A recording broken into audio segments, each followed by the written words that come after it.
Kuala, Morelos. February 2022. Teacher Gabriela Moreno notices something strange during a history lesson at the Benito Juárez kindergarten. While showing a photograph of Emiliano Zapata during the Mexican Revolution, a 4-year-old boy named Santiago suddenly stands up. His expression changes completely.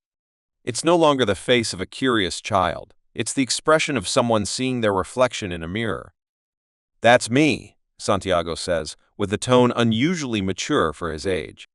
And that horse's name was Asos, a black horse with a white mark on its left forehead. The teacher smiles, thinking it's just a child's imagination. But Santiago continues. "The photograph was taken in Tlautizapan. I was there because we had just captured the barracks. It was March 1914. It was a hot day." Gabriela's smile fades. No 4-year-old child knows these dates. No child speaks with such certainty. After the lesson, she calls Santiago's family.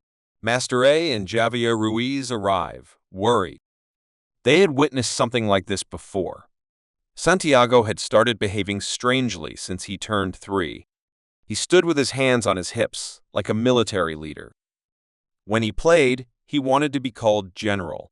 And what was most disturbing was that sometimes he spoke with an early 20th century accent, using words that nobody used anymore.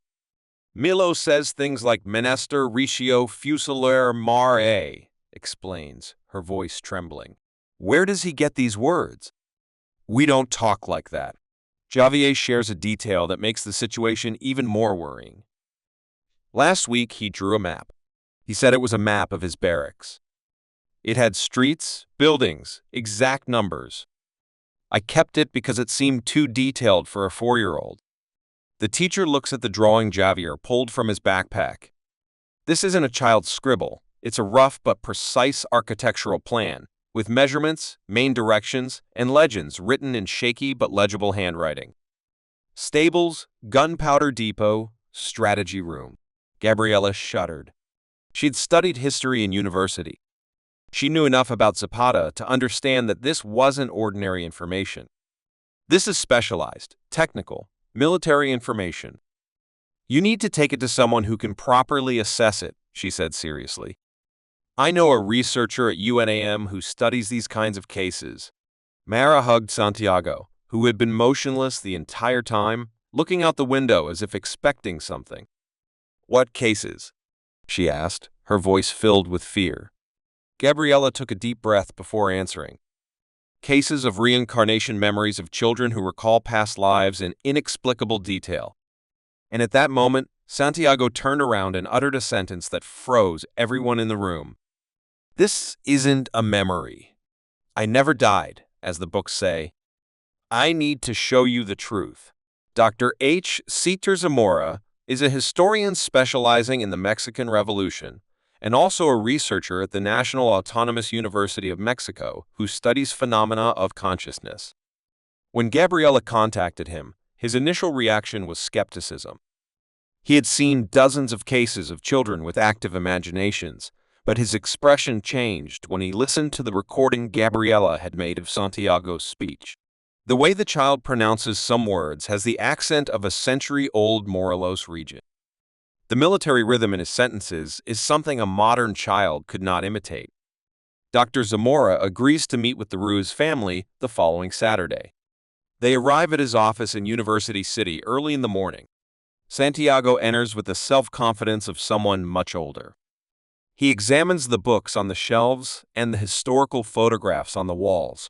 He stops in front of a photograph of Zapata with his generals. Pointing to a man in the photograph, he says, "This is Otilio Monta. He was a teacher. He co-wrote the Ayala Plan with me. I had him shot in 1917 for betraying the cause." Dr. Zamora quickly checks on his computer. Otilio Monta was indeed shot in May 1917 on Zapata's orders. He was accused of treason. This is a historical detail not found in children's books or popular history. "Santiago, can you tell me where you lived when you were with Zapata?" the doctor asks calmly. I had a headquarters in Tlaltizapan, but I also had a house in my hometown of Anenequilco. The house had earthen brick walls and a red-tiled roof. In its garden was a guamuchil tree where I played as a child. The researcher frantically takes notes. Every detail matches the historical records. Is there anything special you remember about that house? Something that isn't in the books? Santiago closes his eyes. I buried a metal box in the floor of the main room, in the northwest corner.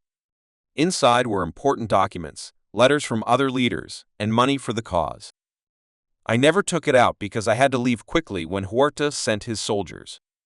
Maher and Javier exchange worried glances. Their son recounted everything with incredible precision.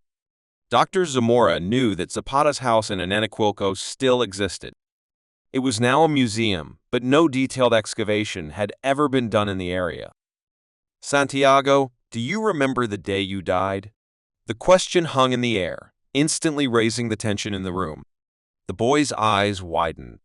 There was a deep sadness in them. I didn't die that day. That's a lie.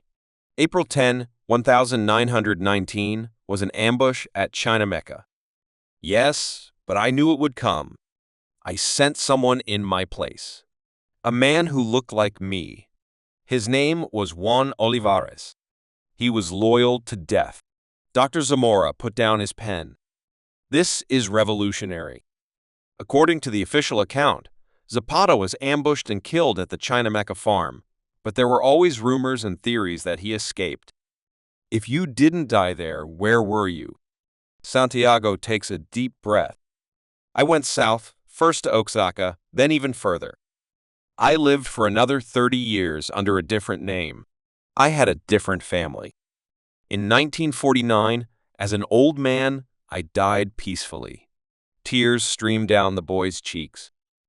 But I left something unfinished, a treasure I gathered from Mexico to use when it needed it. And I believe that time has come now. Dr. Zamora realizes he is witnessing something extraordinary. He decides to put Santiago through a series of tests. The first is to take him to historical sites without telling him beforehand where they are going. The boy will have to identify the places solely from memory. The following Wednesday, they go to Tlaltizapan in Morelos. Zapata's former headquarters is now a museum. Santiago had never been there in his current life. He didn't even know they were going on this trip. As the car approached the building, Santiago's excitement was palpable. This is it. This is my headquarters. They got out of the car. The museum was still closed, but Dr. Zamora had arranged a private meeting with the director and historian, Fernanda Lyra. Before entering, the researcher asked Santiago to sketch the interior of the building. The child took a piece of paper and quickly drew a plan. Rooms, corridors, a central courtyard. He marked a particular room with an X. This was my office. We planned our strategies there.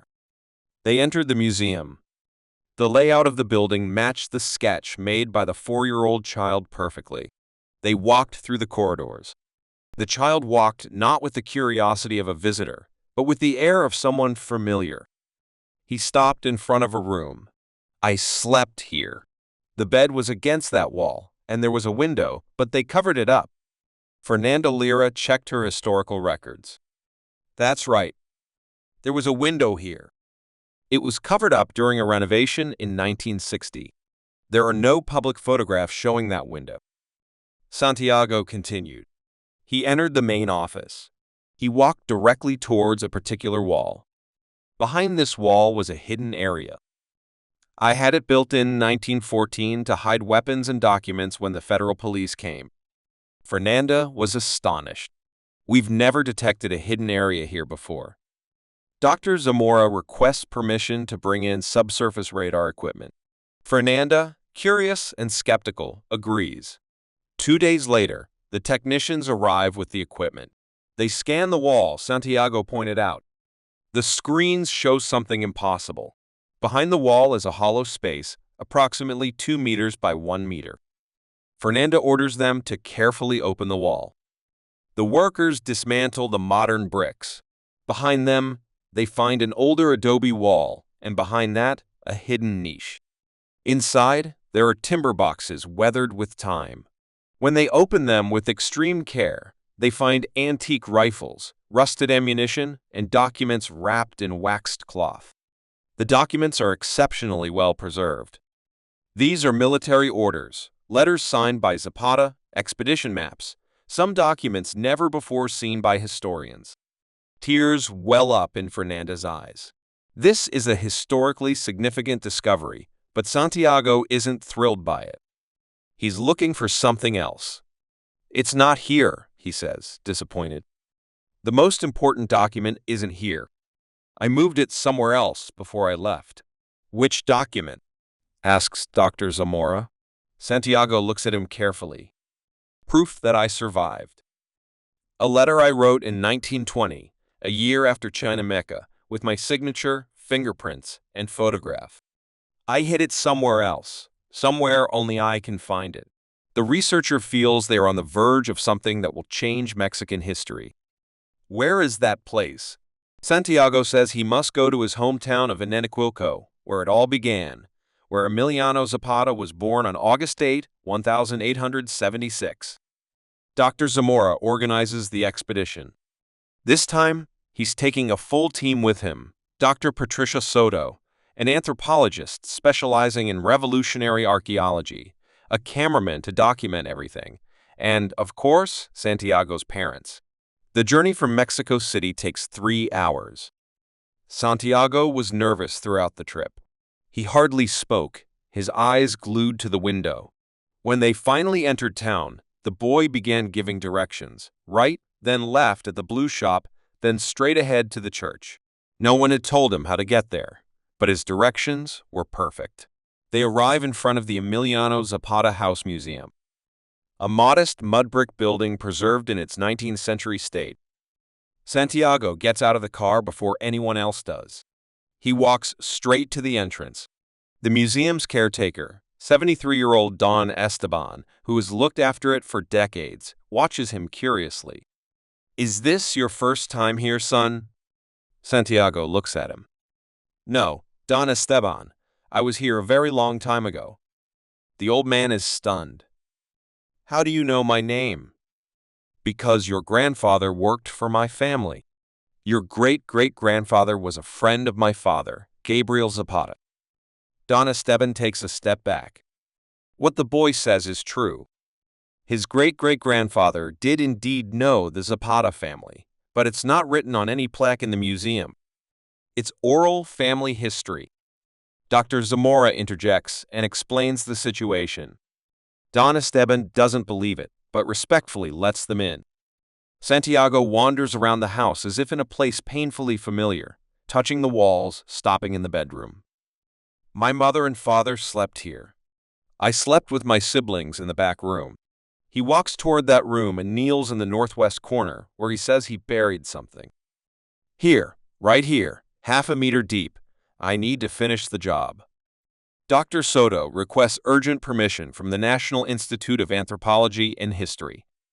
Given the exceptional nature of the event, they allow a limited excavation. The next day, they begin digging with the appropriate archaeological tools. At a depth of 45 km, they find something, a rusty metal box, about 35 km. Everyone's hands trembling, they carefully remove the box. It is sealed with old, now fragile wax. When they open it, they find documents wrapped in wax.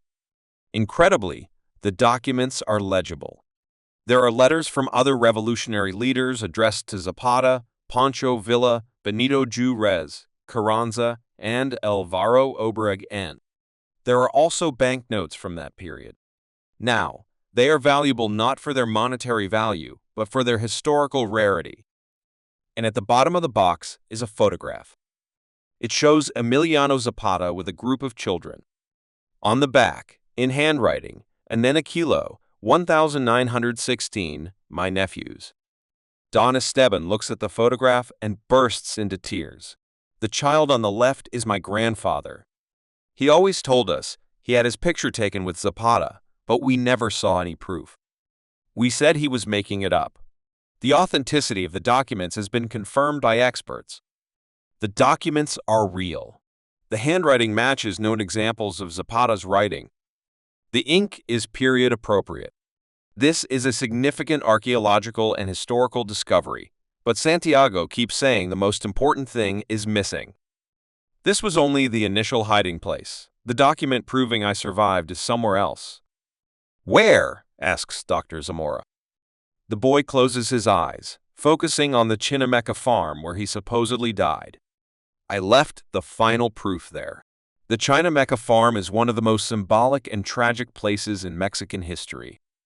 According to official records, Emiliano Zapata was ambushed and killed there on April 10, 1917. It is now a museum and historical site. Dr. Zamora contacted regional authorities after the discoveries in Talisapan and in Enequilco. Santiago's case attracted media attention. Newspapers and news programs ran stories about the boy who remembered being Zapata. Some historians were skeptical, others curious. The Chinameca expedition was planned for April 10, 2022, exactly 105 years after Zapata's supposed death. This was a symbolic detail that Santiago insisted on. During the journey, the boy was quieter than usual. His mother, Master A, noticed he looked pale. "Are you all right, darling?" Santiago nodded, but his eyes were filled with tears. "This place saddens me. So many people died here, people who trusted me." They arrived at the farm in the afternoon. The sun was about to set, casting long shadows. Santiago slowly got out of the car. His small legs could barely carry him. Javier had to carry him. "I can't walk well," the boy whispered. It was the same that day. My leg ached from an old wound. That made it easier to ambush me. The details are accurate. Historical records state that Zapata had a slight limp due to a previous injury. They enter the farm. The central courtyard is preserved as it was in 1919. Santiago points to a specific spot. "This is where Juan Olivares fell, the man I sent in my place. He died instantly. 17 bullets. The records confirm this. The body identified as Zapata had sustained 17 gunshot wounds. There has always been debate about the identification. Some witnesses said it wasn't really Zapata, while others insisted it was. Where were you when it happened? Asks Dr. Zamora. Santiago points to a nearby building, a barn, waiting nearby. I escaped through the back when the shooting started. There was a horse ready. They walked towards the barn, which has been converted into an exhibition space. Santiago goes inside and straight to a corner. Right here, under these stones. I buried something before I left that night. Dr. Soto coordinates with the site manager. This time, the permit is shorter. The case has gained credibility in the academic field. Archaeologists begin excavating. At a depth of 60 cm, they find a leather bag that has petrified over time. Inside are an old military canteen and something wrapped in waxed cloth. Carefully unfolding the fabric, they find a sealed envelope. The wax seal bears the stamp of 1920. Wearing protective gloves, they open the envelope. Inside is a letter. The ink is faded but legible. Dated May 15, 1920, Oaxaca, it begins, to all concerned parties. My name is Emiliano Zapata Salazar. I did not die in Chinameca on April 10, 1919, as the records state. I sent a brave man in my place to be a martyr of the revolution, and I was able to continue the struggle from the shadows. Dr. Zamora feels his hands trembling as he reads. The handwriting matches Zapata's known examples. It continues, I spent this year in self-imposed exile, but I leave this letter and this proof so that one day the truth may come to light. I also include a photograph taken yesterday, showing the newspaper from this date, to prove that I'm alive a year after my supposed death. And indeed, there is a photograph glued to the letter with old, now fragile adhesive. The photograph shows a man with Zapata's distinctive mustache holding a newspaper. The headline is legible: El Universal, May 14, 1920. The photograph clearly shows the date. Subsequent forensic analysis will confirm that the image has not been manipulated. And this aligns with photographic materials from the 1920s. Santiago looks at the letter, tears streaming down his cheeks. Now you can see. I didn't lie. I never lied. The letter and photograph cause a major shock in Mexican, historical, and academic circles. Graphology experts confirm that the handwriting matches verified documents of Zapata.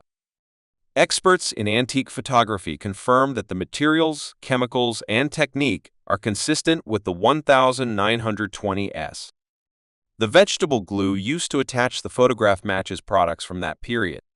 The newspaper in question did indeed exist, and its May 14, 1920 edition did indeed contain this headline. Carbon-14 dating of the paper and fabric confirms that they date from the early 20th century. It's impossible for these materials to be modern forgeries. However, two crucial questions remain unanswered. First, how could a 4-year-old child know where these documents were? Second, if Zapata survived, where did he live and when did he die? Santiago has the answers. In a session at UNAM before a panel of historians, anthropologists, and psychologists, the child recounts his life after Chinameca. First, I went to Oaxaca. I lived in the mountains with indigenous communities who protected me. Then I went down to Tehuantepec. There, I met a woman. Her name was Soledad. We secretly married. I had 2 children with her. Dr. Zamora frantically takes notes. Do you remember their names? Manuel and Rosa. Manuel was born in 1922. Rosa in 1925. And your nickname? My name was Emilio Salazar. I worked as a corn merchant. Nobody suspected anything. The researchers launch an extensive search in the population records of Oaxaca. It's like searching for a needle in a haystack, but they have specific information. Tehuantepec, 1920s. Name, Emilio Salazar. After 3 weeks of searching, they find something. In the Tehuantepec Municipal Archives, there is a marriage record from 1921, Emilio Salazar Romero and Soledad Cruz Martinez. There are also birth records for 2 children, Manuel Salazar Cruz, born in 1922, and Rosa Salazar Cruz, born in 1925. The dates exactly match what Santiago said, but there's more. They find a death certificate. Emilio Salazar Romero died on March 3, 1949. Cause of death, pneumonia. He was buried in the Tehuantepec Municipal Cemetery. Santiago had said the same thing. I died old and peacefully in 1949. The research team goes to Tehuantepec. In the cemetery, they find a modest grave with a simple headstone, Emilio Salazar, 1879. Dear Father. The birth date coincides with that of Emiliano Zapata. With the permission of forensic authorities and the descendants found, the body is exhumed. The remains are taken to forensic anthropology laboratories. Analysis of the skeleton reveals several important things. First, the individual was between 65 and 70 years old at the time of death. Second, there are old, healed fracture marks on his right leg. Zapata had sustained many injuries during his military career. Third, dental analysis shows that 2 molars were gold-plated. Historical records mention that Zapata had gold teeth. Fourth, and most importantly, a DNA sample is taken from the remains. This sample is compared to the DNA of verified descendants from Emiliano Zapata's first marriage. Genetic analysis shows a familial match. Not conclusive proof on its own, but considered together with everything else, the evidence is overwhelming. Emiliano Zapata did not die in 1919. He lived for another 30 years under a false identity. And now, 105 years later, he's revealed a secret to a 4-year-old child who shouldn't know this truth. But Santiago has another secret to uncover. and it's the most important. The fact that Zapata survived is shaking Mexico. It's international news. History books will need to be rewritten. New plaques will need to be added to monuments.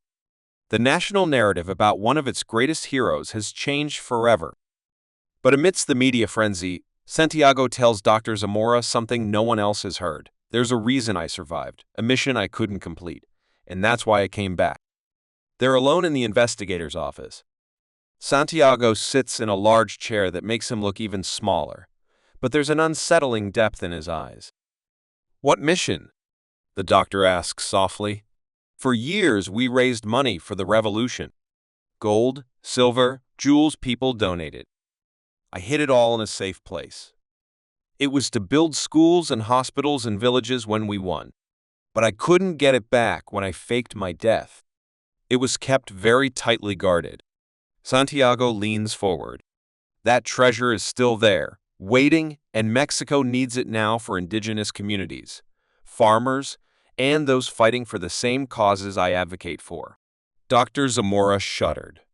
"You're saying there really is a hidden treasure?" "Yes, and only I know where it is."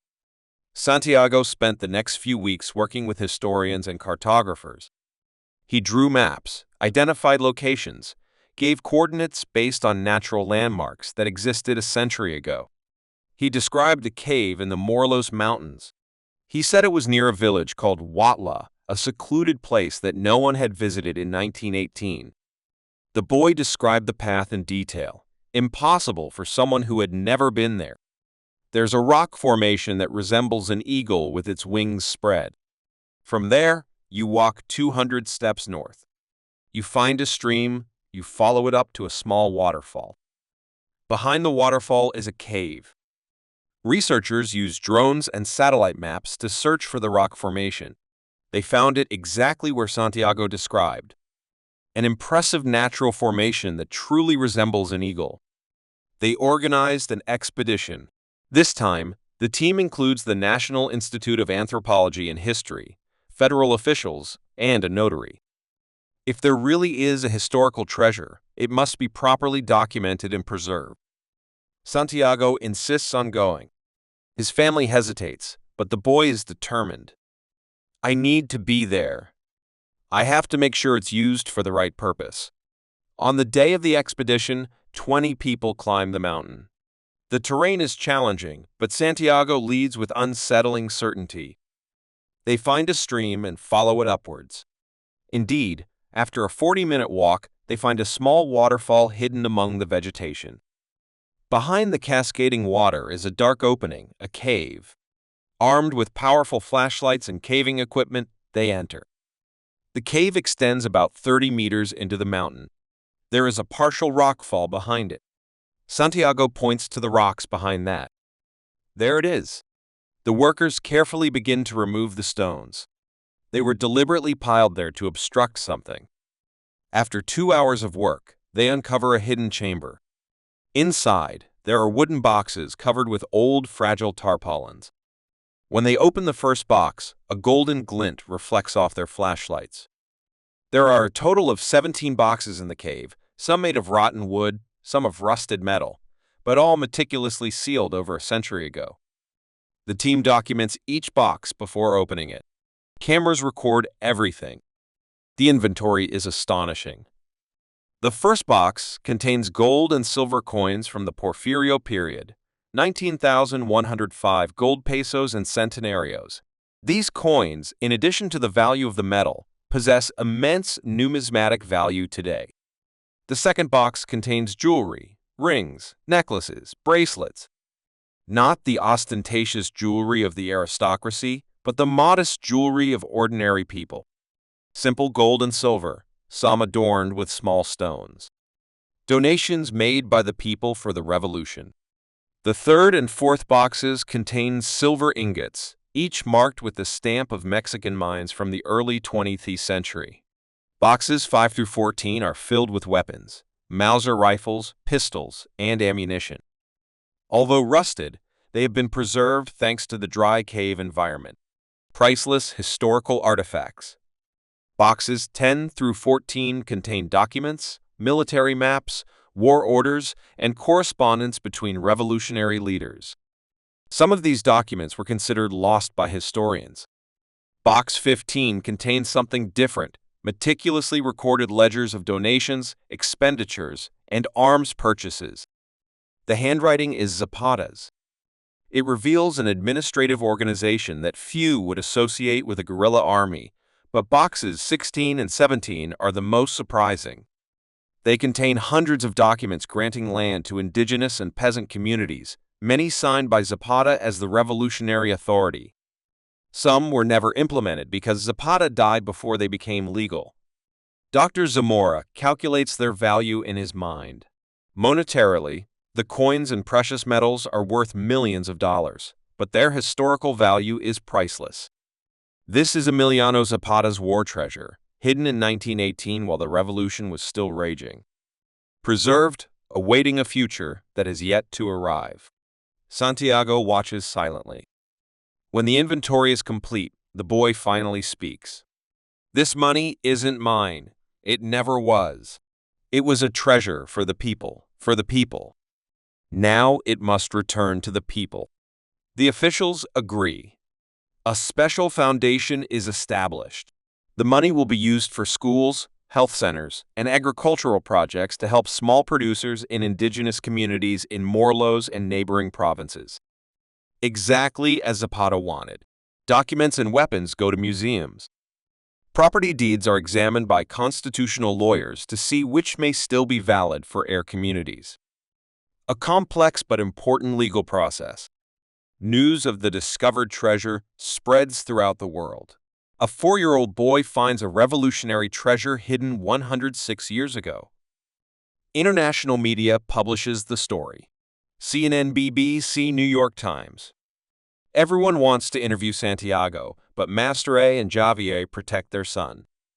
They only allow a limited number of interviews, and psychologists are always present. Santiago begins to tire. Zapata's memories begin to fade, as if he has completed his task, as if he no longer needs to remember. One night, he tells his mother, "Now I feel more like Santiago." Zapata is leaving. "He told me he can rest now." Mary hugs him, tears streaming down her face. "Doesn't it hurt anymore?" "No, Mom, it doesn't hurt anymore." But before the memories are completely erased, Santiago has one more thing to do. One last statement that will tie everything together. 3 months after the discovery of the treasure, Santiago wants to visit Neni Quilco again.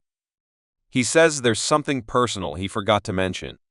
Dr. Zora, who's become a close friend of the family, accompanies them. This time, the trip is private, no cameras or press. Just them, Don Esteban, and the peace of the village. They arrive one afternoon in July. The sky is clear. Santiago walks through the village with a newfound peace. The hurried feeling he used to have is gone. He is at peace.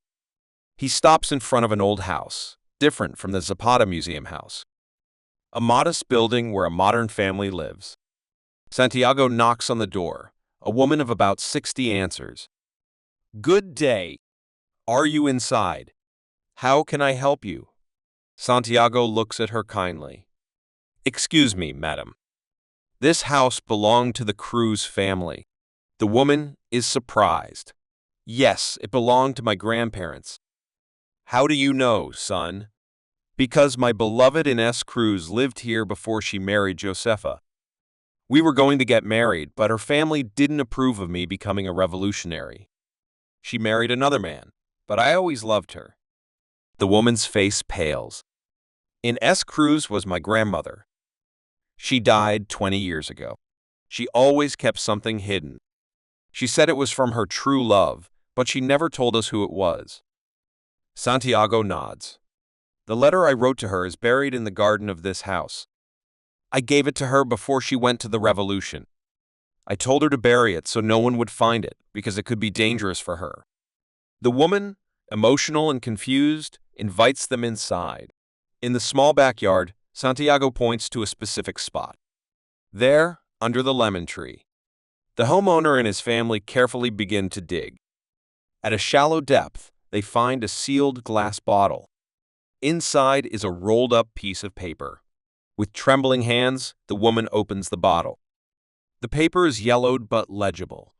Written in a young hand, it is undoubtedly a love letter from Zapata. My dearest Ines, by the time you read this, I will have already gone to fight for our country.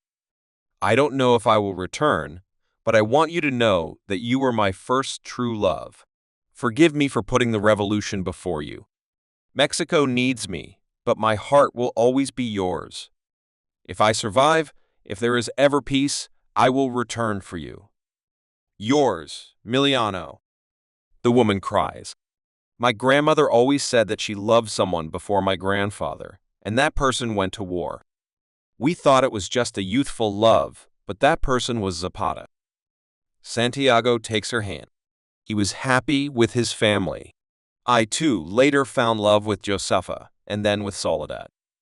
But Ines held a special place. He wanted his family to know that he was loved by someone who considered him their most precious possession. It's a profoundly human moment.